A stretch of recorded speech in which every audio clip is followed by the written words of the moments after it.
શ્રીમદ ભાગવત રસાસ્વાદ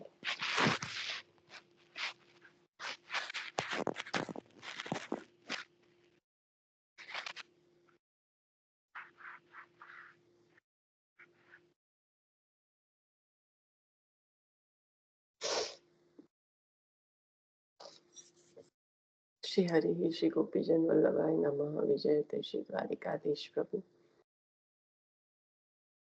સચ્ચિદાનંદ રૂપાય વિશ્વોત્પત્યાદિહેતવે તાપત્રય વિનાશાય શ્રી કૃષ્ણાય વયમ નમઃ. શ્રીમદ ભાગવત સ્કંદ પ્રથમ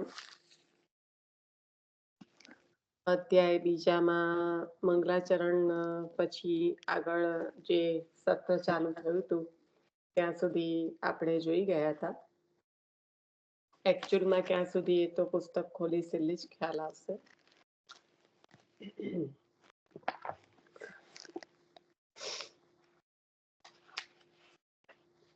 પ્રથમ સ્કંદના બીજા અધ્યાયમાં આપણે મંગલાચરણનો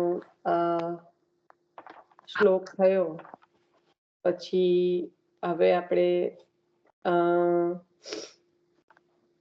ત્રીજા શ્લોકમાં બીજા અધ્યાયમાં ત્રીજા શ્લોકમાં પ્રવેશ કરી ગયા છીએ, કારણ કે મંગલાચરણનો જે શ્લોક થયો પછી તો અધ્યાય પહેલો પૂર્ણ થયો. પછી બીજા અધ્યાયમાં સુતજીએ જે મંગલાચરણ કર્યું એ મંગલાચરણ અને સુતજીએ જે સુખદેવજી મહારાજની સ્તુતિ કરી અને જે સુખદેવજી મહારાજનું આપણને સ્વરૂપ સમજાયું, એટલે કે કેવું છે સુખદેવજી મહારાજ જ્ઞાન વૈરાગ્યના તો અવતાર જ છે, પણ જ્યારે આપ પ્રકટ થયા પછી જ્યારે વ્યાસજીએ આપને ભાગવતજી નું જ્ઞાન આપ્યું, ભાગવતજી શ્રવણ કરાયું, ત્યારે ભક્તિ પ્રકટ થઈ અને તેથી આપ ગુરુ કહેવાયા. કારણ કે સુતજીના ગુરુ છે ને, એટલે ગુરુ વંદના કરતી વખતે જે સુખદેવજીની સ્મરણ કરે છે એના પર આપણે હતા કે સુતજીનું કથા આરંભમાં મંગલાચરણ અને મંગલાચરણ પછી દ્વારા શ્રી સુખદેવજીની સ્તુતિ, એટલે કે સુખદેવજીનું સ્મરણ અને એમાં સુખદેવજીનું સ્વરૂપ સમજાયું એ આપણે જોઈ ગયા હતા. અને સંસાર મોહના અંધકારને તરવા ઈચ્છનાર માટે શ્રીમદ ભાગવત એ આધ્યાત્મ દીપ છે. એ જે શ્લોક છે ત્રીજા નંબરનો શ્લોક, એ પણ આપણે જોઈ ગયા હતા. શ્રી સુખદેવજીના વિવિધ શ્રોતા, એમાં પણ આપણે જોઈ ગયા હતા કે વિવિધ શ્રોતા કયા કયા છે શ્રી સુખદેવજીના. તો જે રાજા પરીક્ષિત છે, જે મહાપુરુષ છે, ભક્ત, પાંડવો અને પ્રભુ સાથેના સંબંધીઓ, એ તો છે જ શ્રોતામાં. પછી પરીક્ષિત રાજાની સભામાં બેઠેલા મુનિઓ, પોતે મુનિઓના ગુરુ હોવાથી તથા મુનિઓ ભગવદ ભક્ત હોવાથી શ્રી સુખદેવજીને એ જે ભગવત ભક્ત વિષ્ણુજન એવા મુનિઓ છે એ ખૂબ જ પ્રિય છે, એટલે એ પણ છે.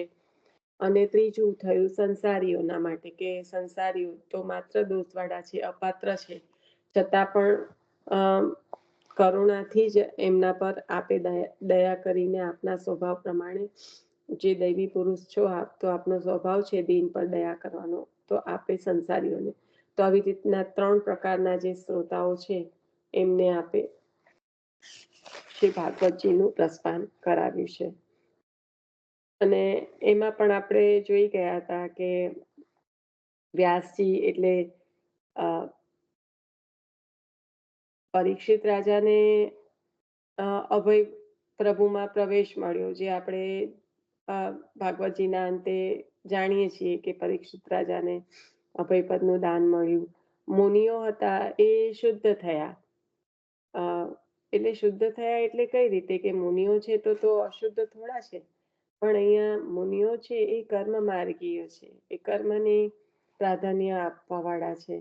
તો એ જે કર્મને પ્રાધાન્ય આપવાવાળા હોય ત્યાં જે શુષ્કતા હોય પ્રેમની, એના કારણે ભક્તિ જે પ્રકટ થવી જોઈએ એ ન થાય. પણ ભાગવતજીના શ્રવણના અંતે પ્રભુમાં પ્રીતિ થઈ છે. એટલે કર્મયોગ્યતાની સાથે સાથે ભક્તિનો જે સિદ્ધાંત પ્રભુમાં પ્રીતિ પણ દ્રઢ થઈ છે.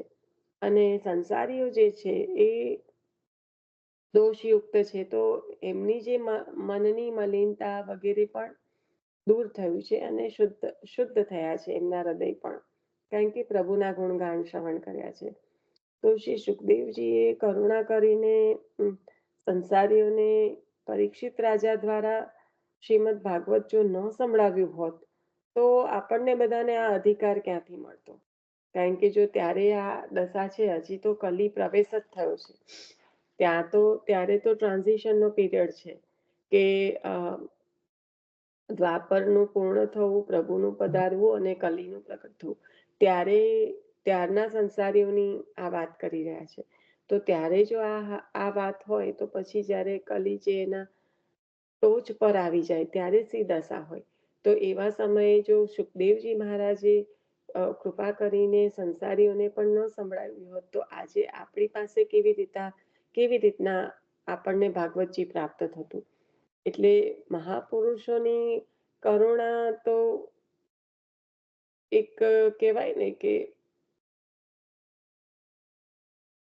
બધાને કૃતાર્થ કરવા વાળી છે.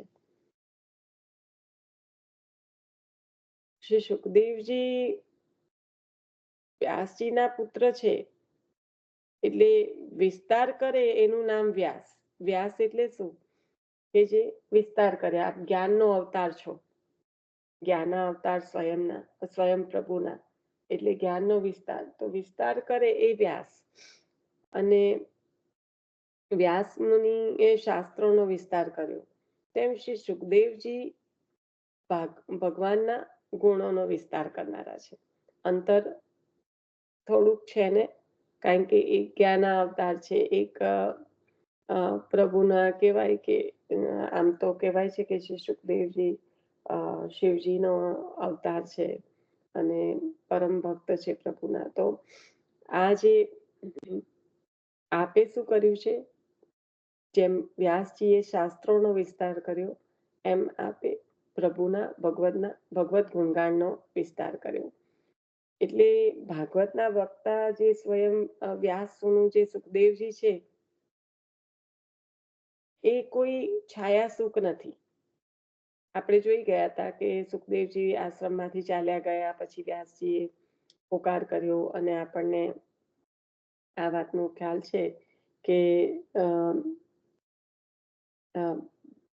વેદાભ્યાસ અને જે વૈરાગ્ય પક્વ થતા ભગવત વિધાનુભાવ માટે જે બધું પરિત્યાગ કર્યો છે, એટલે આમ કરે તો આશ્રમનું એટલે વર્ણાશ્રમ જે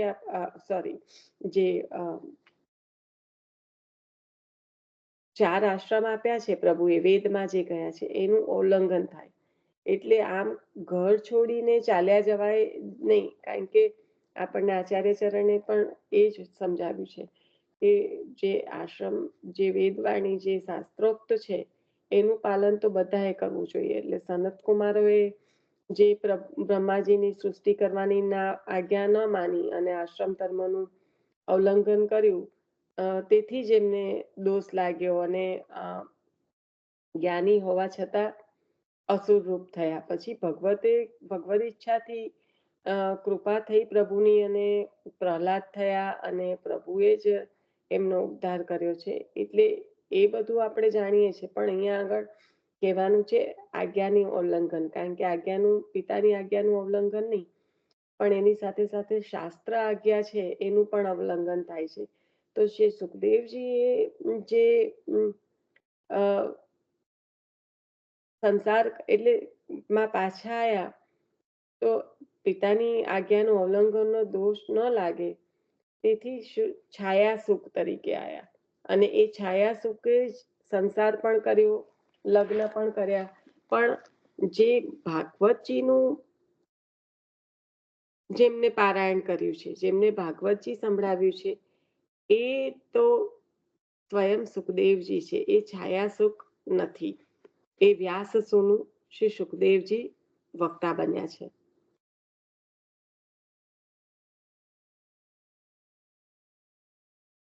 આપણે જોઈ ગયા છે આ બધું, પણ ખાલી થોડુંક રિવાઇઝ એટલે કરું છું કે આજે આગળ વધીએ આટલા બધા દિવસો પછી.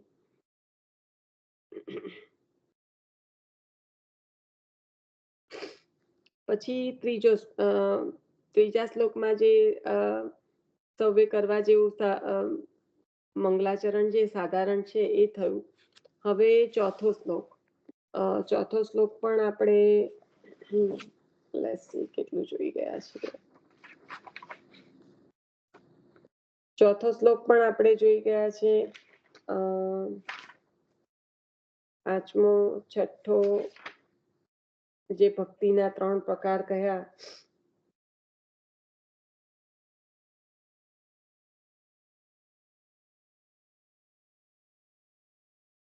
ભક્તિના 3 પ્રકાર અને જ્ઞાનના 3 પ્રકાર એ જોઈ ગયા છીએ. પછી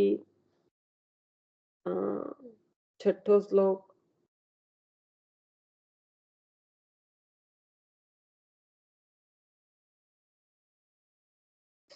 આપણે છેલ્લે જો યાદ હોય ને તો શ્રીમદ ભાગવતમાં કહેલા 4 પુરુષાર્થ અને મહાભારતમાં કહેલા 4 પુરુષાર્થ એનો ક્રમ જોઈ ગયા હતા કે ધર્મ, અર્થ, કામ, મોક્ષ. એ જે ક્રમ છે એ ધર્મ, અર્થશ્ચ, કામશ્ચ, એ જે છે એ મહાભારતનો ક્રમ છે. પણ શ્રીમદ ભાગવતજીનો ક્રમ એનાથી કંઈક અલગ છે. કારણ કે શ્રીમદ ભાગવતજીમાં જે ક્રમ છે એ કઈ રીતે છે, તો કે સૌથી પહેલા તો કામ, પછી અર્થ, પછી ધર્મ અને પછી મોક્ષ. એટલે આ ચારેય પુરુષાર્થોનો સાધન પરંપરા તરીકે ક્રમ છે. એટલે કામ એટલે કઈ રીતે કે જેટલાથી જીવન ટકે તેટલા અને તેવા આહાર વિહાર કરવા, એ કામ પુરુષાર્થ. એટલે જે કામનાઓ ને ઈચ્છાઓ ક્યાં સુધીની, તો જીવન ટકાવી રાખવા પૂરતીની. હવે એનાથી નભતું જીવન જે છે, કારણ કે એ કરવા માટે પણ કંઈક તો જોવે ને, તો એનાથી જે નભતું જીવન છે તો એ અર્થ પુરુષાર્થ. અને જીવનમાં પ્રભુને, તત્વને, જે ભગવાન છે, તો એ તત્વને ઓળખવાની ઈચ્છા એ જ જીવનનું ફળ છે. અને એ પ્રાપ્ત કરવા માટે જે કરે એ ધર્મ પુરુષાર્થ. અને ભગવાનને ઓળખવાથી પછી પ્રાપ્ત શું થાય, તો કહ્યું કે મોક્ષ. એટલે આ રીતે 4 પુરુષાર્થ, જે ધર્મ, અર્થ અને કામ, મોક્ષ, મહાભારતમાં સ્વયં વ્યાસજીએ જ કહ્યું છે. કારણ કે ત્યાં આગળ ક્રમ કેવો આપ્યો, ધર્મ, અર્થ, કામ, મોક્ષ. અને અહીંયા આગળ ક્રમ કયો આપ્યો, તો કે કામ, અર્થ, ધર્મ, મોક્ષ.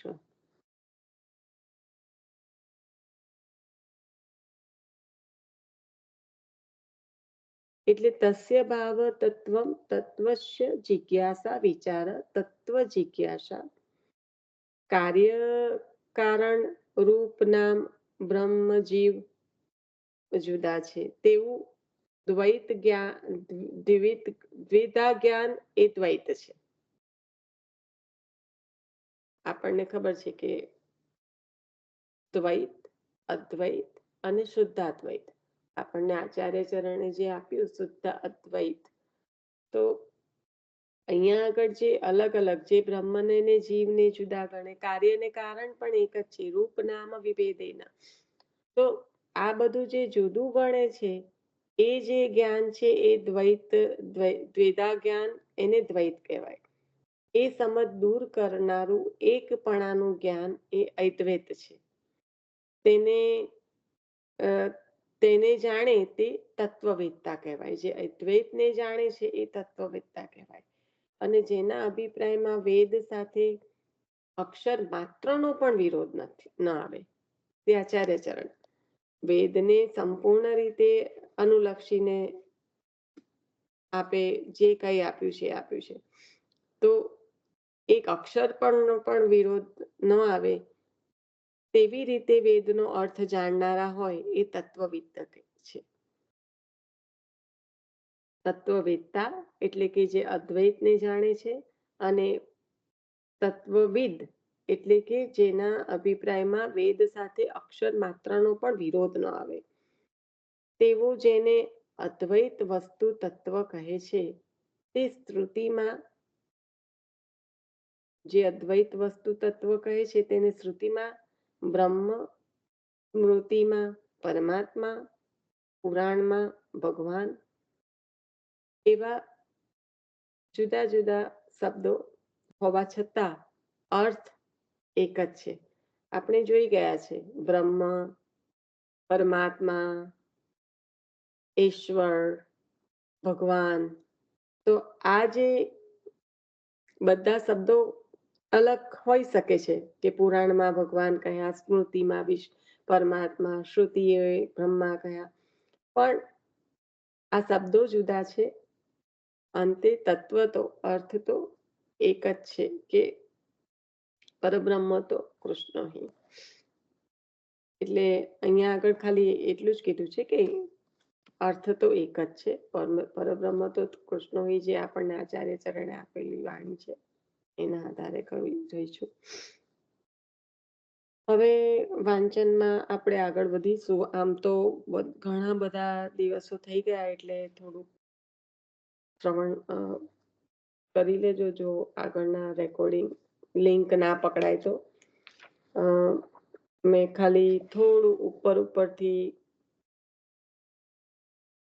લેવાનો પ્રયત્ન કર્યો છે, કારણ કે જે હવેના જે શ્લોક આવશે એનું કઈ રીતે ડિવાઈડ કરેલું છે. તો કીધું કે પ્રારંભના 5 શ્લોકો છે એમાં એટલે સૂચિએ 17 શ્લોકો કહ્યા છે. એમાં ફલ અને સાધન એક કરીને ઉત્તર આપ્યા છે. તો એના સંદર્ભમાં જ અત્યારે આપણે આગળ ચાલી રહ્યા છીએ.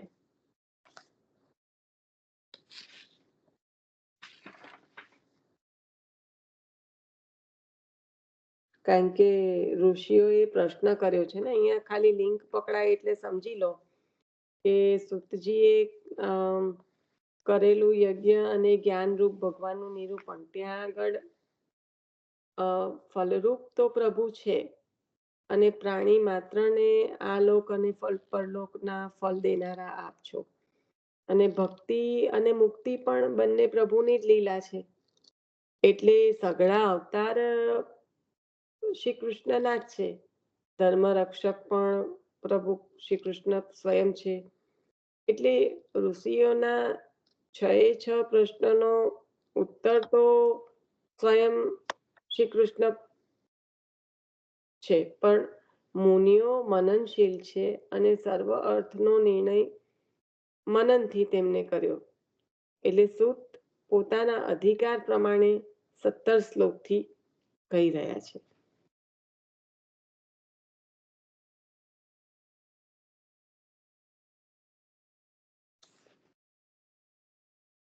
જે ઋષિઓએ કરેલા 6 પ્રશ્ન છે ને, એના અંતર્ગત હવે એ જવાબ ચાલુ થશે. પણ જવાબમાં એક તો નક્કી છે કે બધાનો મૂળ તો પ્રભુ સ્વયં જ છે.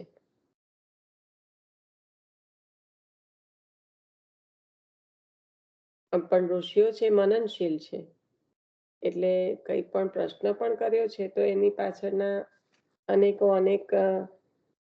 એની ઉપર થયેલા મનન દ્વારા થયો છે.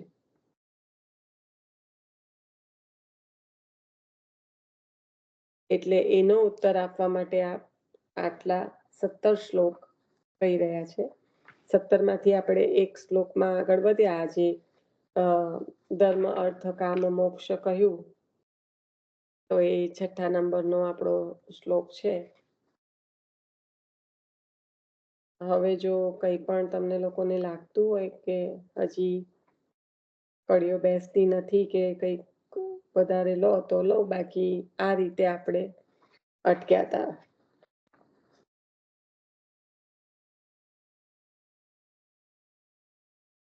કારણ કે પ્રભુ સ્વયં 6 ગુણવાળા છે, એટલે ઋષિઓએ આવી રીતે 6 પ્રશ્નો કર્યા હતા. અને એ 6 પ્રશ્નમાં જો યાદી કરવી હોય તો મુખ્યત્વે એવું હતું કે સૌને માટે સર્વ કલ્યાણરૂપ શું છે, એમ એવી રીતે કે સૌનું કલ્યાણ કરે એવું, એમ નહીં કે ખાલી જે ભક્તિ કરે છે કે એવી રીતના નહીં, પણ જે દોષયુક્ત છે એનું પણ. એટલે સૌને માટે સર્વસામાન્ય કલ્યાણ રૂપે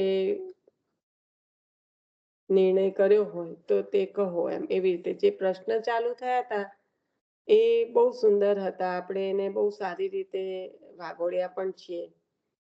એટલે હવે અત્યારે હું એમાં કેટલું અંદર જઈ શકું મને ખ્યાલ નથી, પણ એના આધારે જ આગળ વધી રહ્યા છે આપણે. એટલે થોડી કડી બેસે એટલા માટે જ ખાસ કહું છું કે આવી રીતના ઋષિઓએ સૌનક આદિ ઋષિઓએ જે સુતજીને પ્રશ્ન કર્યા એનું આવ્યું. પછી બીજો પ્રશ્નમાં સાધન અને ફલ પૂછ્યા કે ફલ અને સાધન શું છે. કારણ કે પ્રકટ થયેલા પ્રભુ ફલ અને સાધન રૂપ છે, એટલે ભગવાનના પ્રાકટ્યનું પ્રયોજન પૂછે છે. પ્રભુ જો જ્યારે સાધન અને ફલ હોય તો પ્રભુના પ્રાકટ્યનું પ્રયોજન શું છે, એટલે એ બીજો પ્રશ્ન છે. પહેલા પ્રશ્નમાં સર્વનું કલ્યાણનું પૂછ્યું, બીજામાં પ્રભુના પ્રાકટ્યનું પ્રયોજન પૂછ્યું, પછી ત્રીજામાં પ્રભુ જો સ્વતંત્ર છે તો પછી આ રીતે દેવકીજીના ઘરથી કેમ પ્રકટ થયા, એવી રીતના પૂછ્યું. અને ચોથા પ્રશ્નમાં એવું કહ્યું કે જો લીલા માત્રથી અનેક કલાઓને ધારણ કરનારા પ્રભુ જે છે કે ઉદાર કર્મ કરવા વાળા અને લીલા માત્રથી અનેક કલાઓને ધારણ કરનારા જે પ્રભુ છે, તો એમની જે અનેક અંશ કલા અવતાર આપણે જે કહીએ છીએ એ જે થયા, તો એમની જે કથા છે એ ભક્તોના દુઃખ દૂર કરવા વાળી છે. તો આવા જે અવતારની કથા છે એ આપ સંભળાવો. કારણ કે પ્રભુનું પ્રાકટ્યનું પ્રયોજન પૂછ્યું, પ્રભુ કેમ પ્રાકૃત બાળકની જેમ દેવકીજીના દ્વારા પ્રકટ થયા અને અનેક અવતારો લીધા, તો પછી એ અવતારોની કથા સંભળાવો. હવે આનંદમય પ્રભુ કૃષ્ણ સાક્ષાત પ્રભુ છે, પણ લોકોની બુદ્ધિને મોહ થાય તેમ પોતાના સ્વરૂપને માનવ જેવું બતાવે છે. આપણે વાત કરી હતી સન મનુષ્ય આકૃતિ પ્રભુ ધારણ કરે આસુરોને મોહ પમાડે. એટલે આપણે જ્યારે વાત થઈ હતી કે રંગમંચ પર પ્રભુ જ્યારે મથુરામાં બિરાજે છે ત્યારે બધાને પોતપોતાના ભાવ પ્રમાણે અલગ અલગ રૂપે દર્શન થાય છે. બધાને તો કઈ પ્રભુનું મહાત્મ્ય સમજાતું નથી. કોઈ તો એવું પણ સમજે છે કે આપણા જેવા જ છે, એટલે દરેકને યથા અધિકાર, અને જેનો અધિકાર નથી એને મોહ પમાડે એવું. એટલે કે સન મનુષ્ય આકૃતિ ધારણ કરીને પ્રકટ થયા છે. તો એની એ લીલામાં શું રહસ્ય છે એ બતાવો.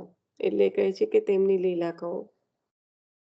અને છઠ્ઠામાં એવી રીતે કે ભગવાન કૃષ્ણ યોગેશ્વર અને બ્રહ્મણ્ય છે, તે એટલે જ્યાં સુધી ભૂતલ પર બિરાજતા હતા ત્યાં સુધી તો રક્ષક જ હતા અને ધર્મની રક્ષા કરવાને જ પ્રકટ થયા છે, ભક્તોની રક્ષા કરવાને જ. પણ પ્રભુ જ્યારે પધારી ગયા પછી પણ આ ધર્મના કાર્યરૂપ ભગવત સંબંધી બુદ્ધિ તો દેખાય છે. બધું પ્રભુની સાથે વિલીન નથી થઈ ગયું, હજી પણ એ દેખાય છે. તો પછી એ ધર્મ ગયો કોના શરણે? ધર્મની રક્ષા કરી કોણે? એ આપનો છઠ્ઠો પ્રશ્ન છે. તો આ આપણે જોઈ ગયા હતા કે 6 પ્રશ્નોનો સંક્ષિપ્તમાં જવાબ બીજા અને ત્રીજા અધ્યાયમાં આપ્યો છે. પણ ખરેખર આ 6 પ્રશ્ન તો સંપૂર્ણ ભાગવતજી છે. એટલે 6 પ્રભુના ધર્મો છે અને આ 6 પ્રશ્ન છે. તો એ બે બે બે બે સ્કંદ દ્વારા થઈને દ્વાદશ સ્કંદમાં આ બધા પ્રશ્નનો ઉત્તર મળશે. અને અહીંયા આગળ ટૂંકાણમાં બીજા અને ત્રીજા અધ્યાયમાં આ પ્રશ્નનો ઉત્તર આપેલો છે. એટલે આપણે અત્યારે તો બીજા અધ્યાયમાં છીએ જ, અને બીજા અધ્યાયમાં આપણે જોયું એ પ્રમાણે આટલા શ્લોકમાં જવાબ આપશે, તો એ આપણે જોઈ લઈએ. હવે હું વાંચન આગળ ચાલુ કરું, કારણ કે જેટલું જોડી શકાય એટલી કડીઓ આપણે જોડી લીધી. તે છતાં કોઈને કઈ પ્રશ્ન હોય તો અત્યારે જ બોલી જાઓ.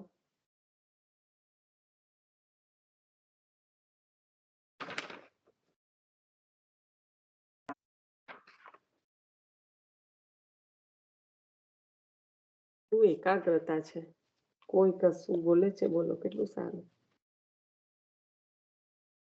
તત્વ વિચારથી સર્વત્ર. હવે આગળ પ્રથમ સ્કંદ અધ્યાય બીજો,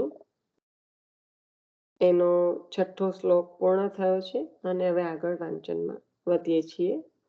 શ્રી વલ્લભ આદેશ કી જય. શ્રી વલ્લભને હૃદયમાં પધરાવીને શ્રીમદ ભાગવતજી નું રસપાન કરીશું. તત્વ વિચારથી સર્વત્ર ભગવત સાક્ષાત્કારનો ક્રમઃ ધર્મનું ફલ પ્રભુ પ્રસન્નતા છે. તત્વ વિચારથી, તત્વ એટલે અહીંયા પ્રભુની જ વાત ચાલે છે. પરબ્રહ્મ તો કૃષ્ણ જે તત્વ છે એની જ વાત છે. તો કહ્યું કે તત્વ, આ ટાઇટલ છે. તત્વ વિચારથી સર્વત્ર ભગવત સાક્ષાત્કારનો ક્રમઃ ધર્મનું ફલ પ્રભુ પ્રસન્નતા છે. આ તત્વ એટલે કે ભગવાનનો વિચાર તે જીવનું ફલ છે. તેને પરિણામે સાક્ષાત્કાર થાય છે. છતાં વિચારથી સંદેહ રહિત શબ્દ જ્ઞાન થાય, પણ અંતઃકરણના દોષથી સાક્ષાત્કાર ન થાય. આવી ગયું અંતઃકરણ અધ્યાસ, બધું થાય. ગઈકાલે જે શિક્ષાપત્રમાં વાંચન ચાલી રહ્યું હતું, તો જે બધા દેહાધ્યાસ દૂર કર્યા એનું મુખ્ય કારણ શું છે કે એ ન થાય ત્યાં સુધી સ્વરૂપની સ્મૃતિ ના થાય, અને જ્યાં સુધી છૂટા પડ્યાનો અહેસાસ જ નથી, કોણ છે, ક્યાંથી છૂટા પડ્યા છે એનું ખબર જ ના હોય. કોઈ બાળક ભૂલું પડ્યું હોય ને, તો એને ખબર હોય કે હું ભૂલું પડ્યું છે, તો એ શોધવાનો પ્રયત્ન કરે એના માતા પિતાને. પણ એને એવું જ ના ખબર હોય કે હું ભૂલું પડ્યું છે, તો એ જ્યાં છે ત્યાં મસ્તી છે, એને આરામ છે. જેવું જેવું જે પણ એની આજુબાજુના છે એ બધા એના પોતાના જ છે, કારણ કે એને તો કોણ છે એ યાદ જ નથી. કોઈ નાનું 12 વર્ષનું બાળક છૂટું પડી ગયું હોય અને એને કોઈ લઈ આવે અને પછી એને રાખે, અને પછી એને મોટો થાય તો એની યાદીમાં કોણ રહે? જેને જેની સાથે આવ્યું હોય, જેને એને લાલન પાલન કર્યું હોય એ. તો પછી એને એના મા બાપથી છૂટા પડવાનો દુઃખ પણ ના હોય, કે એને શોધવાનો પ્રયત્ન પણ ના કરે, કારણ કે એની સ્મૃતિમાં જ નથી. એટલે સ્વરૂપ વિસ્મૃતિ જે પાંચમો અધ્યાસ છે આ લૌકિક લઈને એટલે સમજવાનું કે લૌકિક આપણને બહુ સારી રીતે સમજાય છે. તો જે પાંચમો અધ્યાસ જે દૂર કર્યો, નિરોધ સિદ્ધ ત્યારે જ થાય કે આ પંચપૂર્વ અવિદ્યાનો નાશ થાય. તો આ જે અધ્યાસ દૂર કર્યો એમાં સ્વરૂપ વિસ્મૃતિ, કારણ કે હવે જે સ્વ સ્વરૂપ એટલે આપણે જ્યારે સેવામાં જઈએ ત્યારે કેમ આચાર્ય ચરણની યાદી કરીને કે યમુનાજીની યાદી કરીને પહેલા તો આપણે એમની સ્તુતિ કરીએ, એમનું ગાન કરીએ, પછી કારણ કે એ આપણને સ્વરૂપ આપના મૂળ સ્વરૂપની યાદી કરાવવા વાળા છે. અને જો મૂળ સ્વરૂપની યાદી થશે તો પ્રભુ સેવામાં અંગીકાર કરશે. અને પ્રભુ તો કરી જ રહ્યા છે, પણ જીવને પણ ત્યારે એનો સાનુભવ થશે.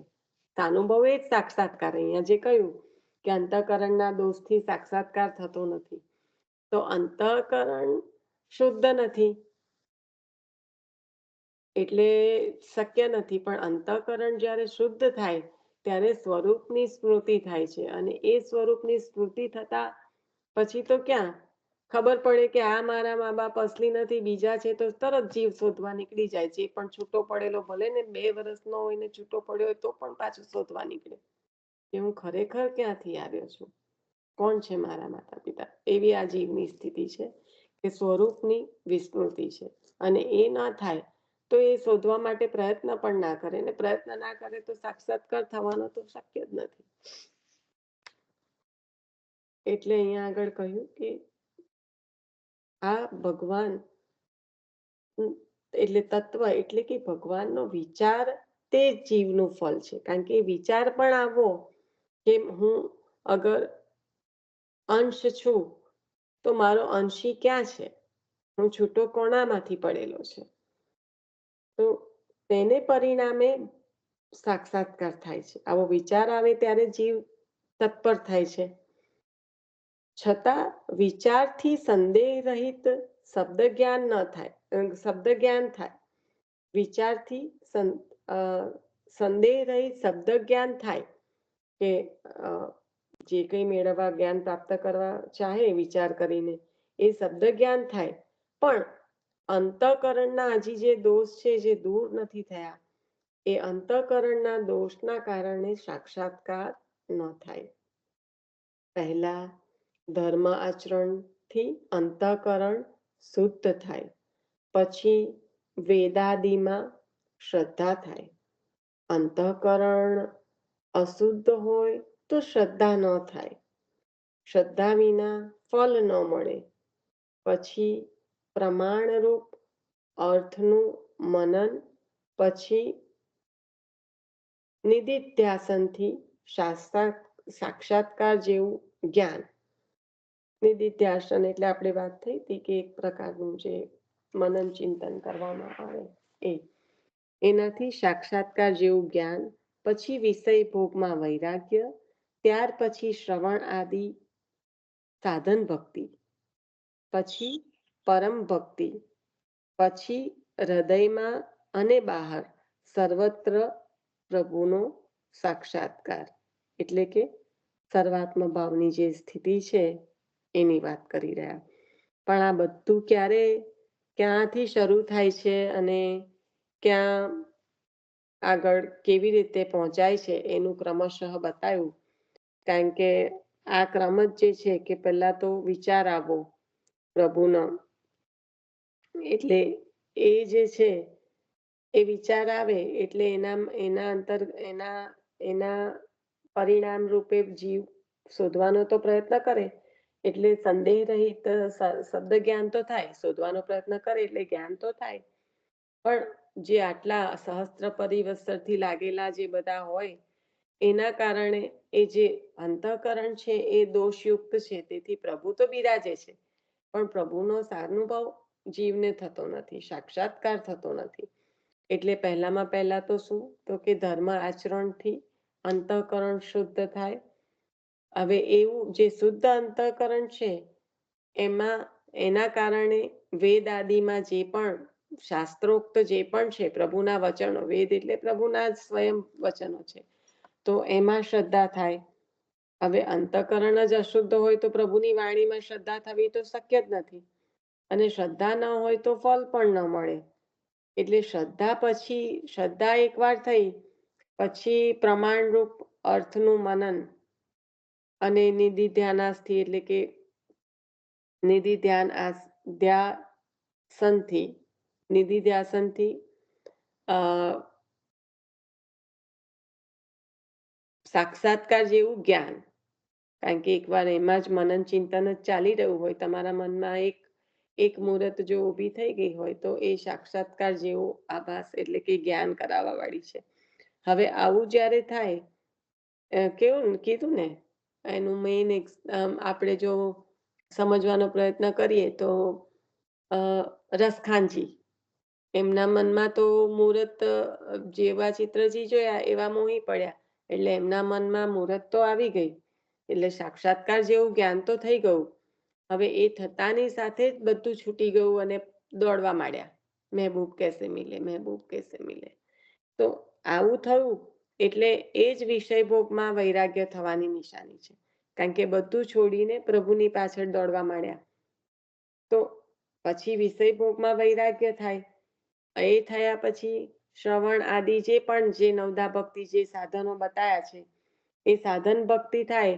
પછી જે 10મી પ્રેમ લક્ષ્મણા ભક્તિ, કે જે અહીંયા આગળ કયું પરમ ભક્તિ, આપણે આને સમજવાનો પ્રયત્ન કરીએ તો વિષય ભોગમાં વૈરાગ્ય થયા પછી જે 10 પ્રકારની ભક્તિ છે, સાધન ભક્તિ, જે શ્રવણ આદિ કહ્યું એ ભક્તિ, અને પછી છેલ્લા પરમ ભક્તિ, અને પછી પરમ ભક્તિ એટલે કે પ્રેમ લક્ષણા થાય. પછી તો અંદર બહાર સર્વત્ર પ્રભુની સ્થિતિ હોય, પછી કઈ બીજું દેખાય જ નહીં.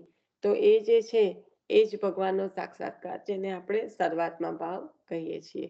તો અહીંયા આગળ મુખ્યત્વે ભગવાનનો એટલે તત્વનો વિચાર, અને એના પછી ક્રમ જે જીવની થતી પ્રગતિ અંતઃકરણની શુદ્ધિથી ચાલુ થઈને સર્વાત્મા ભાવ સુધીનું, તેનું અહીંયા આગળ વર્ણન કર્યું છે. ભગવાનમાં શ્રદ્ધાવાળા મુનિજનો જ્ઞાન વૈરાગ્ય વાળી પરમ ભક્તિથી ભગવાનના દર્શન કરે છે. જેમ જેમ શ્રવણ વધે તેમ તેમ ભક્તિ વધે, તેથી સર્વ ફળ મળે.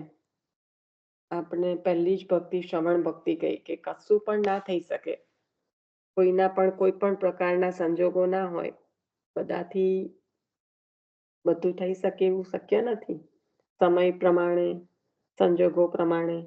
તો શ્રવણ ભક્તિ છે કે જીવ ગમે તે અવસ્થામાં કરી શકે, કોઈ અશક્ત હોય કે સશક્ત હોય, શ્રવણ ભક્તિ કરી શકે. તો એને પહેલામાં પહેલી જ કઈ નવધા ભક્તિમાં પહેલી જ શ્રવણ ભક્તિ છે, કારણ કે એ પ્રભુમાં પ્રીતિ વધારવા વાળી છે. પ્રભુનું ગુણગાન જેમ કર્ણ દ્વારા હૃદયમાં જાય, હૃદયમાં પધારતા જ મુખ દ્વારા કીર્તન દ્વારા બહાર આવે, એ બહાર આવેલું પાછું કર્ણ દ્વારા હૃદયમાં ઉતરે, ત્યારે પ્રભુ તો સ્થિર થવાના જ છે. ભલે એ પ્રથમ અવસ્થાની શ્રવણ ભક્તિ કઈ છે, પણ પ્રભુને હૃદયમાં સ્થિર કરવા વાળી એ ભક્તિ છે. એટલે કહ્યું કે જેમ જેમ શ્રવણ વધે એમ એમ ભક્તિ વધે, અને ભક્તિ વધે એટલે તો જે કઈ ફળની પ્રાપ્તિ છે એ થવાની જ છે, એટલે કે સર્વ ફળ મળે. આમ સામાન્ય ધર્મનું સાધનપણું કહ્યું. પછી વર્ણાશ્રમ રૂપે વિશેષ ધર્મનું સાધન બતાવે છે. પહેલા સામાન્ય ધર્મનું સાધનપણું જે આપણને કહ્યું એ છે. હવે વર્ણાશ્રમ આવ્યું.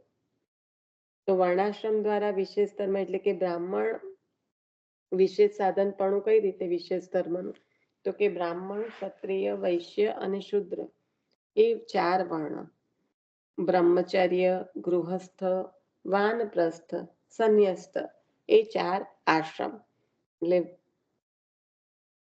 વર્ણાશ્રમ. અને પછી આ જે 4 આશ્રમ છે એ બતાવ્યા. તેમને માટે કહેલા ધર્મોના આચરણનું ફળ પણ પ્રભુની પ્રસન્નતા છે. આ બહુ જ ઊંડો વિષય છે. અ, જેને અત્યારની સિચ્યુએશનમાં આપણે કેટલો સમજીએ છીએ પ્રભુ જાણે. કારણ કે આ જે પહેલામાં પહેલો તો જોલ અહીંયા જ થઈ જાય છે કે જે પુષ્ટિ પ્રવાહ મર્યાદા ભેદમાં પણ આપણને આચાર્ય ચરણ બહુ સારી રીતે સમજાઈ રહ્યા છે. જે આ બધા ભેદ છે એ એ એ સૃષ્ટિના ભેદ છે ને અહીંયા આગળ સૃષ્ટિ પ્રકટ કરતાની સાથે પ્રભુએ આ આશ્રમ અને એની વ્યવસ્થા આપેલી છે વેદમાં. આ બધું શાસ્ત્રોક્ત જ છે.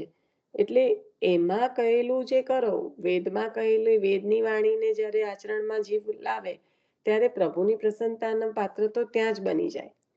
પણ હવે શું છે કે હવે એ વર્ણાશ્રમ, કારણ કે બધું અંગ્રેજોના આવવાથી થયું છે એવું નથી, પણ આપણા ઋષિઓએ, આપણા જે કહેવાય મોટાઓએ જે શ્રમ લીધો છે એને આપણે ક્યારેય એ રીતે સમજી જ નથી શક્યા.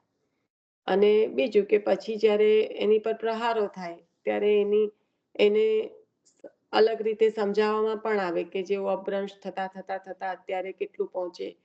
બાકી જે વર્ણાશ્રમની વ્યવસ્થા છે એ ઉત્તમમાં ઉત્તમ વ્યવસ્થા આપી છે, અને જો એને એને ફોલો કરવામાં આવે તો પ્રભુની પ્રસન્નતા તો ત્યાં ઘણી બધી હદે પ્રાપ્ત થઈ જાય. કારણ કે દરેક જીવનું નિર્માણ એ રીતે થયું છે. ક્ષત્રિય છે, અત્યારે હું આગળ પણ કહી ગઈ છું કે બ્રાહ્મણ છે, પણ જો એને બ્રાહ્મણને કરવાના જે કર્મ, જે પણ કંઈ કહ્યું છે વેદમાં, એ જો એ 2 વર્ષ એનું પાલન ન કરે ને તો એ ત્રીજા વર્ષે એ ઓટોમેટિક એનામાં રહેલું બ્રાહ્મણત્વ તો દૂર થઈ જાય છે. કારણ કે એને જે પ્રભુએ આજ્ઞા કરેલી છે, જે એના ધર્મ છે વર્ણાશ્રમના નિયમો પ્રમાણે, એનું આચરણ જ્યારે નથી થઈ રહ્યું તો એ કહેવા માટે રહી જાય છે. એનામાં એ જે એકચ્યુઅલમાં હોવું જોઈએ એ રહેતું નથી. અને પછી જો આટલી આવી રીતના થતું હોય તો પછી એક જનરેશન, બીજા જનરેશન, ત્રીજા જનરેશનમાં તો શું હાલત થાય? કઈ જ ના રહે ને. સેમ આપણે જોઈએ તો ક્ષત્રિયમાં હવે જે બ્રાહ્મણને વેદની વાણી ને નું અધ્યયન કરવાનું, એના પર એના માટે જ્ઞાન પ્રાપ્ત કરીને બીજાને એને આપવાનું, એ જે ધર્મો બ્રાહ્મણને આપેલા છે,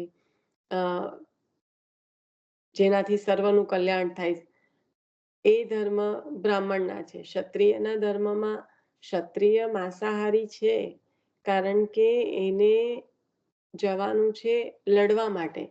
જો એ એની જાતને એ રીતે તૈયાર નહીં કરી શકે તો એ બીજા લોકોની રક્ષા નહીં કરી શકે. તો આ એક વ્યવસ્થા આપી છે આપણને વર્ણાશ્રમ, અને આના દ્વારા એક વ્યવસ્થા આપી છે કે હવે વૈશ્ય છે તો એ જો એને આપેલું કાર્ય નહીં કરે તો અર્થવ્યવસ્થા નહીં ચાલે.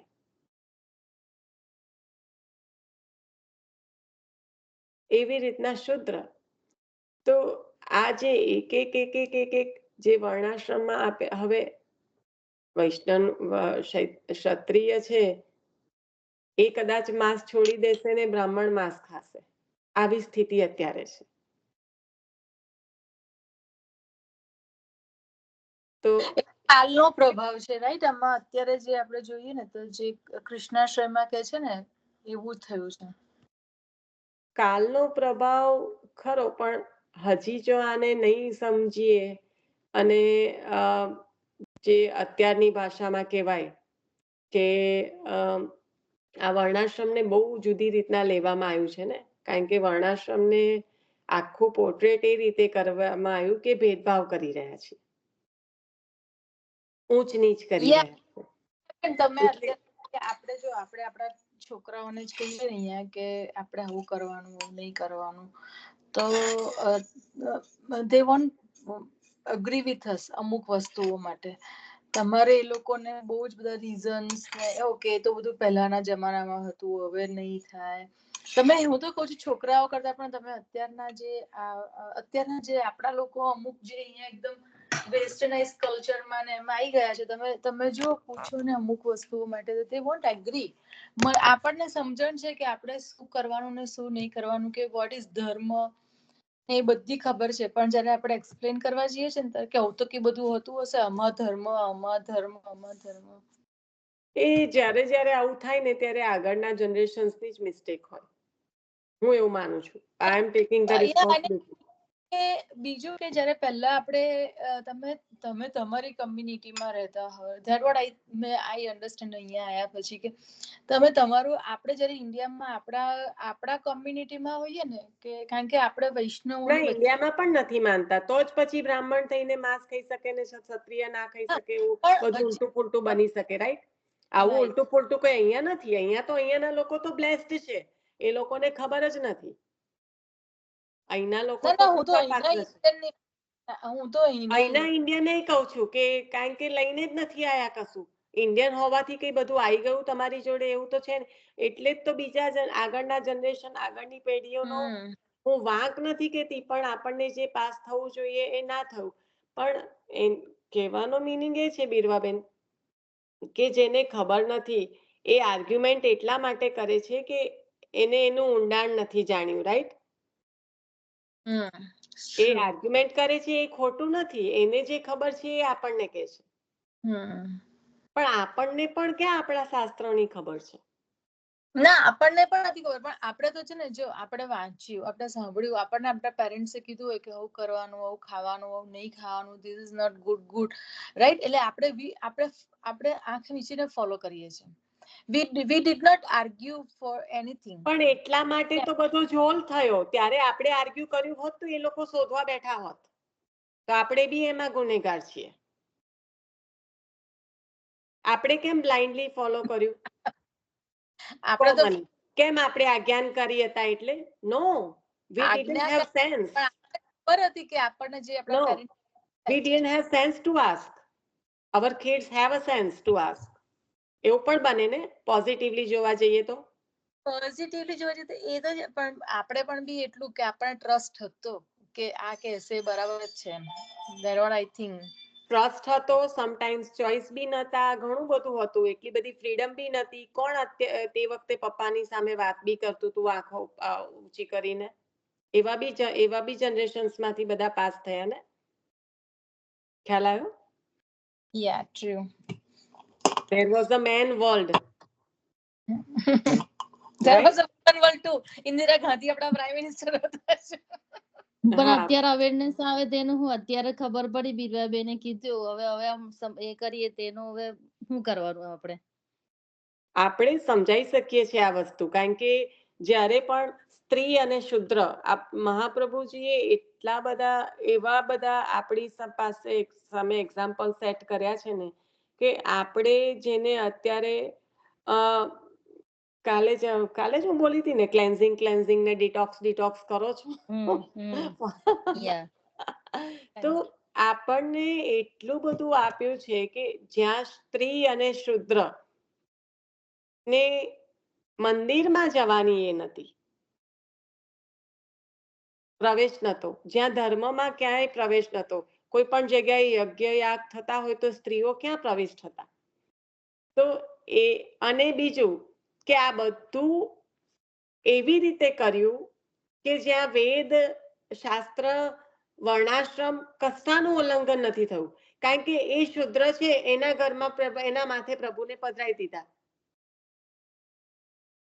કઈ પણ વ્યવસ્થામાં કઈ પણ ઉપર નીચે થયું એ તો એના માથે ઘરે પધરાયેલા પ્રભુની સેવા કરે છે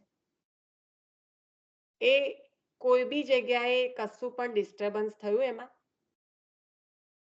હવે આપણે જો પ્રસંગ યાદ કરીએ જગન્નાથજીમાં સખડી લેવડાવી તો એ જ હતું ને વીરજો છે તો એ પટેલ છે તો એ બ્રાહ્મણને ન લેવડાવી શકે. તો મહાપ્રભુજી તો એટલા ઉદાર દિલના છે કે એમને તો આખો એક અલગ જ વૈષ્ણવ ધર્મ અને એમાં બધાને ઇક્વલ ગણ્યા. ના ના ના, જો એક વસ્તુ ઇક્વલ ગણ્યા પણ ક્યાંય ઉલ્લંઘન નથી કર્યું. પટેલ છે બીજો તો એ નહીં લેવડાવી શકે સખડી બ્રાહ્મણોને. પણ હું આ તમને એક શાસ્ત્રની મર્યાદા રાખી છે ત્યાં. હા પણ એટલે મહાપ્રભુજીએ તો બધાને તો પણ અને પછી રસ્તા કાઢ્યા છે એમ. હા પણ એટલે મહાપ્રભુજીએ બધાને ઇક્વલ પણ ગણ્યા છે. શૂદ્ર તો હોય જ સ્ત્રી શૂદ્ર અને સ્ત્રીને પ્રવેશ મળ્યો ને. એ જ કહું યા છું કે ઇક્વલ કર્યા અને તો પણ વર્ણ વ્યવસ્થામાં કોઈ કરતા કોઈ ડિસ્ટર્બન્સ ના આવ્યું. ઇક્વલ કર્યા પછી પણ ઇક્વલ ગણ્યા તો પણ ત્યાં આગળ પ્રશ્ન તો થયો જ ને કે બીજો પટેલ છે તો એ બ્રાહ્મણને કેવી રીતે લેવડાવી શકશે, રાઈટ? ત્યાં એવું ના કીધું ને કે હવે વૈષ્ણવ છે તો પછી કશો વાંધો નહીં, એવું નથી કીધું. તો વર્ણાશ્રમને પૂરેપૂરો ન્યાય આપેલો છે. કારણ કે વેદની વાણીને એટલે જ આપણે એક શબ્દ આગળ જે વાંચી ગયા કે જેને વેદના સાથે અક્ષર માત્રનો પણ વિરોધ નથી.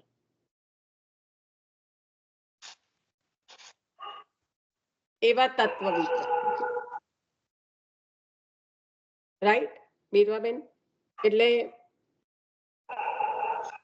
પંચમ વર્ણ તો આપ્યો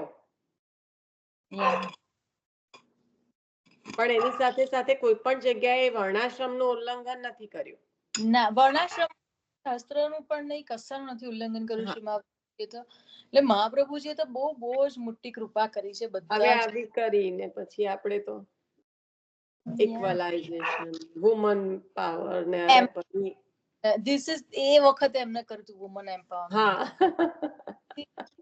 એટલે છે ને મારો છે ને મારો કહેવાનો મતલબ લીશાબેન એવો નથી કે એ વખતે હતું ને અત્યારે, પણ અત્યારની જનરેશન અહીંયા હોય કે ઇન્ડિયામાં હોય, હવે છે ને જે આપણે પણ બી નો ડાઉટ અમે પણ બી આર્ગ્યુમેન્ટ કરતા હતા. અમને શ્રીમદ ભાગવત ગીતા અમારા પપ્પા રાતના વંચાવે તો અમે પૂછતા હતા કે કેમ, તો આપણને આન્સર પણ મળ્યા છે ને કે કેમ વાંચવાનું, શું કેમ નહીં વાંચવાનું, શું આપણે કોઈક વાર અમાર તો જૈનો બહુ હતા બાજુમાં, તો એ લોકો આપણને બુક આપે તો આપણે વખતે હું તો વાંચતી હતી ખરી, મેં તો એમના પેલા એક સ્વામીજીની બુકે બહુ વાંચી છે.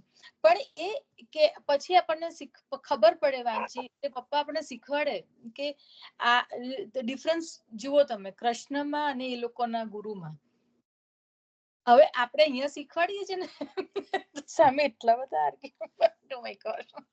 કારણ કે એ વખતે કેટલા લિમિટેડ રિસોર્સિસ હતા બીરવાબેન આપણી પાસે. અત્યારના રિસોર્સિસ જુઓ તમે.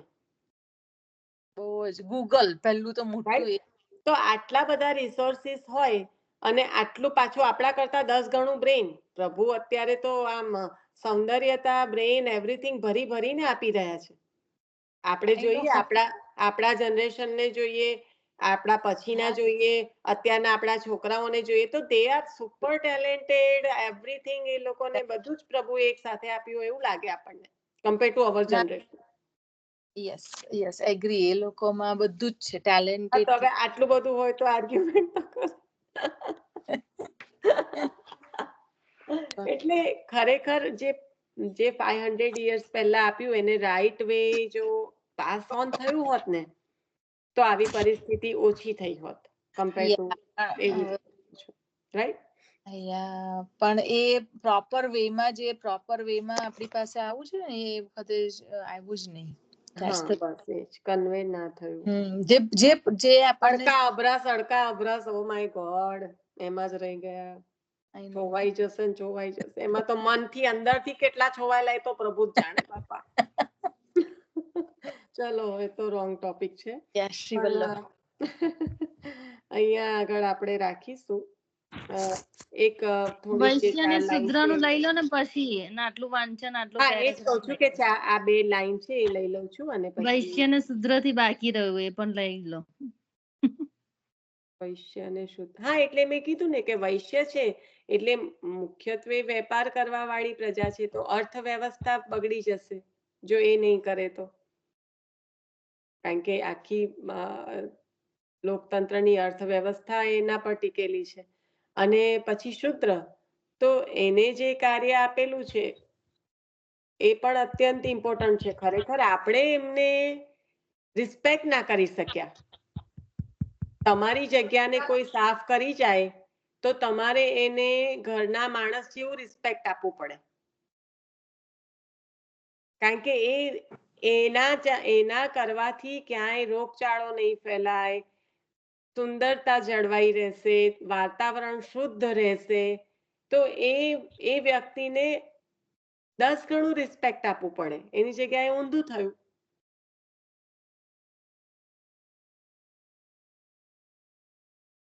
આજે ઇમેજિન તમારા ઘરની કામવાળી 10 દિવસ રજા પર જાય, તમારી કેવી હાડકા ભાંગી જાય વાળી હાલત થાય છે. તો એનો મતલબ કે એને આપણે 10 ગણું રિસ્પેક્ટ કરવું જોઈએ, પણ એવું નથી. ત્યાં આગળ જાતિનું, પૈસાનું જે અહમ છે, જે એને પણ છૂઆછૂત. અરે ભાઈ, એનામાંથી લોહી નીકળશે ને તમારામાંથી નીકળશે, એક જ કલરનું આવશે. કોઈ એવી વ્યવસ્થા રાખી નથી. અંદર લોહી જરૂર પડે તો એ તમને આપી શકે, તમે એને આપી શકો, એવી વ્યવસ્થા રાખી છે. પણ નહીં. પણ આ તો તમે જે કહો છો તે જ છે ને, પહેલેથી જ આપણને શીખવાડતા હતા ને કે ભાઈ આ ટેડો છે ના અડકાય, રાઈટ? એ આપણા પહેલા આપણને એ જ કહું છું કે જે આપણું કરે એને આપણે રિસ્પેક્ટ કરવાની જગ્યાએ ડિસરિસ્પેક્ટ કરવા માંડ્યું. એક્ઝેક્ટલી. અને એ જ છે ને આ કારણ કે બીરવાબેન એ જો સાફ નહીં કરે ને તો તમે જ બીમાર પડશો. એવું નહીં, પણ સમજાયું ને. અત્યારે શું છે કે અત્યારનું જનરેશન તમે નહીં જોતા કે ભાઈ નાત જાતનું, અત્યારે છોકરાઓ નથી એવું સમજતા. આપણાને કેવું કે ભાઈ મોમેડન થયું કે ના ભાઈ એમની સાથે ના, પણ અત્યારે જ ફ્રેન્ડ્સ બનાવે છે. રાઈટ? અત્યારે એ લોકો નથી માનતા. એટલે એકચ્યુઅલી તો જોવા જઈએ ને તો આપણે નહીં, આપણું નેક્સ્ટ જનરેશન ને વધારે અવેરનેસ વધારે સારી છે એમ, કે એ લોકો કોઈ મતભેદ નથી રાખતા એમ. કેમ રાખવાનો? હા, પણ એવું નહીં, આપણને શીખવામાં તો તમે જે વાત થઈ ને એના પર જ કહું છું કે આપણને પહેલેથી આપણા મોટાઓએ આ બધું શીખવાડ્યું કે ભાઈ આ છે અહીંના અડકાય, આને ના અહીંયા ડેડો કહેવાય, આ કામવાળીનું આ, એ બધું ટૂંકમાં આપણને પહેલેથી એવું શીખવાડવામાં આવ્યું હતું એમ. પણ એકચ્યુઅલમાં કેવું છે કે કર્મો પર આધીન છે. આજની જનરેશન કર્મોમાં માને છે કે જેટલા કર્મો જે સારા કરતા હોય ને તે જ ખરા શુદ્ધ વિષ્ણુ માણસ કહેવાય. જ્યારે આપણા જનરેશનમાં કર્મ કરતા આવા બધા બહુ માનતા હતા. અને એ તો આ કે છે ને આ બધું તો પણ બહુ જ આપણા ધર્મમાં પણ ખરેખર એ તો વસ્તુ છે જ. એ તો હજુ કે મમ્મી પણ આવું જ કે બધું તમે બહુ અડકાઅડકીનું ના કરશો એમ. કારણ કે એમાં જ રહી જશો. હા, એ તો જો કે હા, સાચી વાત છે તો. હવે આજે મારા બાળકો હોય, હું તો મારી વાત કરું કે મારા છોકરાઓ છે તો એ લોકો બહુ બિઝી છે, પણ તે છતાં કીધું હોય કે ચલો આ ટાઈમે આ છે, તમે ઘરે છો તો દર્શન કરો. હવે એકચ્યુઅલી અપરસ પાડીને તો કરીને આવવાનું, પછી એ બધું તો શક્ય બને ના. એવું જ્યારે હોય તો એવું હવે હિંડોળામાં પ્રભુ ઝૂલતા હોય અને બધા નાહી ધોઈને સારી રીતે આયા હોય દર્શન કરવા માટે. હું તો કહું કે આ રેશમી વસ્ત્ર જ્યાં આગળ બાંધેલું છે હિંડોળાની દાંડી પર, ઝુલાવો પ્રભુને. મારી સામે જુએ કે મમ્મી અમે તારા જેમ નથી અપરસ કરી. મેં કીધું ઇટ્સ ઓકે, કારણ કે આવું ને આવું કરશો તો પછી કહેવાય ને. અમારે હમણાં જ મારી એક ફ્રેન્ડ સાથે વાત ચાલતી હતી તો કે મારા સાસુએ આખી લાઈફ શું કર્યું સેવા મને ખબર જ નથી, બંધ બારણાની સેવા હતી કે. અત્યારે મને પૂછે તું આપણા જ વૈષ્ણવ દસાલાડ હોય તો કે ના, પણ મને ખબર જ નથી એમને આખી જિંદગી કેવી રીતે સેવા કરી.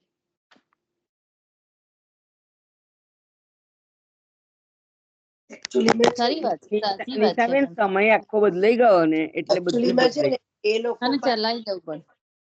અને ચલાવતા શું છે, નહીં ધોઈને બાળકો અંદર કપડા ધોયેલા પહેરીને આયા, પછી વળી એ આપણે ચલાવ્યું એવું વિચારવાનું પણ નથી. આપણે ત્યાં આગળ શુદ્ધ થઈને આવવાનું એ જ ઇમ્પોર્ટન્ટ છે, અને તે પછી મનથી પણ શુદ્ધ હોવા જોઈએ. મેં તો એ તો કહું તમને કે મનથી શુદ્ધ મહત્વનું છે. તમે તનથી ગમે એટલા શુદ્ધ થવાનું ઇમ્પોર્ટન્સ. સરનામ રાજા હું કીધેલું આપણા હમણાં વચ્ચે એમનું વચનામૃતમાં આ જ કીધું તું ને કે તમે ગમે એટલી અપરસ કરો, બધું જ કરો છો, પણ જ્યાં તમારો ભાવ નથી બદલાતો, તમારામાં શુદ્ધતા નથી આવતી, તો એ બધી વસ્તુ ના આવે ત્યાં લગીને બધી વસ્તુ નકામી જ બરાબર કહેવાય ને? શું ઝીરો કહેવાય? થઈ જાય. આપણે એકચ્યુઅલમાં કોઈ પણ સેવા કરતું હોય ક્યારે પણ, હું એવું નથી હા કહેતી કે કોઈનાથી ઇમ્પ્રેસ નહીં થવાનું કે એવું નથી કહેતી, પણ ખરેખર આ તો બધી ઉપરથી દેખાતી ક્રિયાઓ છે. તો હા એમાં બસ નહીં આ પડવાનું. જ આપણે જે મહત્વ છે. કરતા હોય આપણે કર્યા કરવાનું. કારણ કે કોઈના હૃદયનો ભાવ ક્યારે હસબન્ડ વાઈફ જાણી નહીં શકતા, મા બાપ નહીં જાણી શકતા પોતાના છોકરાના હૃદયનો ભાવ, પતિ પત્ની નથી સમજી શકતા, કોઈ ભાઈબંધ દોસ્તાર નથી સમજી શકતા, તો પછી આપણે હું કામ બીજાનું જોવાનું. પણ નિશાબેન પ્રેક્ટિકલ તમે વિચારો ને, કોઈ પણ વસ્તુ ભાવ વગરની કોઈ હા, પણ પણ વસ્તુ તમારો હોય ભાવ તમે મને દેખાવાનો છે, મારો હા, ભાવ ના તમને એવું નહીં દેખાવાનો છે. કેતી, ના, એટલે મેં એવું એવું કહું નહીં છું કેતી કે શક્ય જ નિશાબેન. નથી, એટલે દેખાદેખી પણ કરવાની ના પાડીશ. કારણ કે આ બધી ક્રિયા છે જે ના આપણે જોઈ રહ્યા દેખાદેખી છીએ. ની વાત તો નથી આવતી આમાં, દેખાદેખી ની વાત નથી ના, કેતી તમને. આપણે જે જોઈ રહ્યા છીએ એ ક્રિયા છે, રાઈટ? એવું કહું છું. ઘણી હા વાર મેં એવું એવું, કહું છું. હા, ભાવ તો દેખાવાનો જ નથી ને કોઈનો. ના ના, મેં તમને હું કહું નિશાબેન, મારી વાત તો સાંભળો ખાલી, કે એવું કહેવા માંગુ છું કે દરેક માણસના ભાવ બધાના અલગ અલગ હોય તો નક્કી જ છે, કોઈ પણ વ્યક્તિ હોય, રાઈટ? બોલો. હા, હું ત્યાં તમારી સુધીને વાતથી તો અઘરી જ છું. મને કઈ એ નથી. આ તો હું ખાલી મારું હા પૂર્ણ કરતી ના હતી ના, મારી વાત. હા એટલે એવું કહું છું, દરેક આજનું જનરેશન છે ને એકદમ પ્રેક્ટિકલ કેમ થઈ ગયું છે ખબર તમને? કે એ લોકો કર્મોમાં કેમ માને છે? એ લોકો નેચરલી જુએ છે કે તમે બીજાની વાત કરો એની સામું, બરાબર, અને કે તમે હવે નિંદા કરો અને એમ ભગવાન ભગવાન કરો. શું મતલબ કે એક વાત ના, છે, બરાબર છે, બરાબર છે, હે? બરાબર છે. તો પછી એટલે ભાઈ જનરેશન તમારું કઈ થી સાંભળે? પણ તમારું પેલા શુદ્ધ મન થાય, તમારો શુદ્ધ પહેલા ભાવ આચરણ હોય. કરીને બતાવવું હા, પડે, કઈ આચરણ કરવાનું કરવું ના પડે. ચાલે. ત્યાર વગર તમારું કોઈ દિવસ તમારું ઉતારે ના, ગમે એ વ્યક્તિ આ હોય તો પછી. બહુ જૂની કહેવત છે કે દેશી, બેઝિકલી છોકરાઓ નાના હોય ને ત્યારથી, કે દે ડુ હા બસ, what they see, they don't do what you say. It જે ઇઝ અ, જોશે તે જ કરશે. હા, જે જોશે તે જ કરશે, બોલવાથી નહીં થાય. એ વાત સાચી જ છે. પણ જે આપણા બા દાદાઓએ આપણને ટ્રાન્સફર કર્યું ને, આપણે એમને કશું પૂછ્યું ના, પણ એમાં એવું છે કે એ વખતે એ લોકો ભણેલા નતા ને, એટલે એમને પણ શું કર્યું, આગળથી જે કીધું ને એ આગળથી ચાલતું ચાલતું આવ્યું. એટલે એવું ના છે, એવું નહીં, એવું નહીં, એ વખતનો સમય અલગ હતો ને આપણે લીનાબેન. એ ભણેલા વખતે નતા એટલે એ લોકો ધર્મ શું કે આવું કરવાનું, એટલે આવું કરવાનું. પછી કેમ નહીં કરવાનું ને એનો આન્સર એમને પહેલા વાળાને પૂછ્યો નહીં, અને એ લોકોના મનમાં ઉદ્ભવ્યો તોય પૂછ્યો ના કે ખબર નહીં. પછી આપણા સુધી આવું ટ્રાન્સફર થયું. જ્યારે હવે આપણે થોડા ભણેલા થયા, થોડું જે આ બીજું બધું આપણને જ્ઞાન આવ્યું કે છૂવાછૂતની જોડે જોડે પહેલા મન શુદ્ધ જોઈશે. આપણે શું જ્યારે હા બસ, જોડ રાઈટ. જાણ્યું ને એ લોકો પાસેથી, ત્યારે આપણે પણ એ લોકોને નહોતું પૂછ્યું, કારણ કે એ લોકોને પણ ખબર નથી. અને લાઈક હું પણ એવું વિચારું કે એ લોકો જે કહેતા હતા ને એ હ કરતા હતા, ત્યારે બુદ્ધિ નથી કે કેમ આ કરવાનું. પણ લીનાબેન, એ લોકો ધર્મ કરમ બરાબર સાચવતા હતા. આજની પ્રજા ધર્મ નથી સાચવતી, રાઈટ? ધર્મ ના સાચવે ને તો કોઈ દિવસ આચરણ સારું થાય જ ના. આ ભગવાનની ત્યાં નિયમ છે. આજની પ્રજા ધર્મ સાચવવાની છે? મને કહો, કશી બી વસ્તુમાં તમે કહો તો કે એમાં હું ના અડકાય, કેમ ના? જે લોકો ટાઈમમાં બેસતા હોય એને તમે સહેજ કહો તો કે એમાં હું હવે, એ તો સાયન્ટિફિક કારણ છે કે તમે બધા ગાણા પાડ્યા કરો, નથી કેતા લોકો? પેલા ના, આપણે ધર્મ સમજાવવું સાચવતા હતા, પડે. ધર્મના લીધે આચરણ સાચા, આચરણના લીધે વિચાર સારા આવતા હતા, અને વિચારના લીધે કર્મો સારા. આપણે જ સમજાવવું પડે ને કેમ થાય ના થાય. નીતાબેન, આ બહુ બિગ સબ્જેક્ટ છે, આપણે જરાક આગળ વધીને હવે પૂર્ણ હું કરીએ. એને ડીપમાં ઉતરવું નથી. અરે જનરલ વાત છે આથી બગા. હા, હા. હમ. ધર્મનું મુખ્ય એટલે મિલનબેન તમે કહેતા હતા એ તો આવી ગયું, રાઈટ? ચારે ચાર આશ્રમનું. હા. ધર્મનું મુખ્ય ફળ એટલે કહ્યું કે પ્રભુની પ્રસન્નતા જે છે એ ધર્મના આચરણનું ફળ પણ પ્રભુની પ્રસન્નતા છે. જે તેમને એટલે ચાર આશ્રમની વાત કરી, અને તેમને માટે કહેલા ધર્મના આચરણનું ફળ પણ પ્રભુની પ્રસન્નતા છે. એટલે બ્રહ્મચાર્ય, ગૃહસ્થ, વાનપ્રસ્થ અને સંન્યાસ, એ ચાર આશ્રમ પણ કયા, અને વર્ણાશ્રમની પણ વાત કરી. પ્રભુની પ્રસન્નતા એટલે કે કૃપા સિવાય ધર્મ આચરણ, અંતઃકરણની શુદ્ધિ કે પ્રભુમાં રુચિ થાય નહીં. શરૂઆત જ એનાથી છે. આપની કૃપા છે તો જ ધર્માચરણ પણ થશે, કે તો જ અંતઃકરણની શુદ્ધિ પણ થશે, કે તો જ આપમાં રુચિ પણ થશે. ધર્મનું મુખ્ય ફળ પ્રભુની પ્રસન્નતા છે. ધર્મના ગૌણ ફળ અનેક છે, છતાં પણ પ્રભુ પ્રસન્ન થાય તો જ ધર્મ સફળ છે, નહીં તો વ્યર્થ છે. બીજા ધર્મથી તો બીજું પણ ફળ થવા સંભવ છે. તેથી પ્રભુ પ્રસન્ન થાય એવો ધર્મ શ્રવણ વગેરે છે. પ્રભુની પ્રસન્નતા પ્રાપ્ત કરવા વાળો આ ધર્મ છે. અહીંયા આગળ આપણે રાખીશું. કાલે આગળ વધીશું. કાલે અથવા તો પછી જો મને સમયની અનુકૂળતા પ્રમાણે હું કોમ્યુનિકેટ તો કરી જ લઉં છું. શ્રી વલ્લભાધીશ કી જય. લઈ લઉં છું. વલ્લભાધીશ